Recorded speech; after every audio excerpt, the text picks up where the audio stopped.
Jika dahulu para pahlawan berjuang merebut kemerdekaan, maka hari ini tugas kita adalah mengisinya dengan karya, pengabdian, kepedulian, dan manfaat bagi masyarakat. Saya Iliza Sandu Jamal, Wali Kota Banda Aceh, mengucapkan selamat hari ulang tahun ke-81 kemerdekaan Republik Indonesia. Kemerdekaan Indonesia bukanlah hadiah.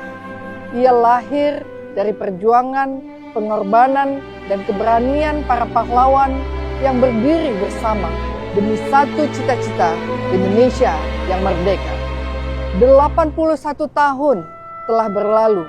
Semangat perjuangan itu harus terus kita jaga dan kita lanjutkan.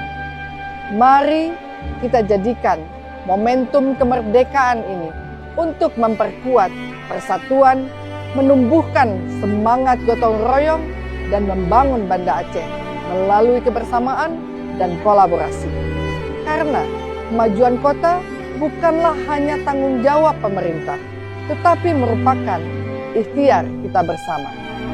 Dari Banda Aceh untuk Indonesia, mari kita terus bergerak, berkarya, memberikan yang terbaik bagi negeri. Dirgahayu Republik Indonesia tercinta. Merdeka!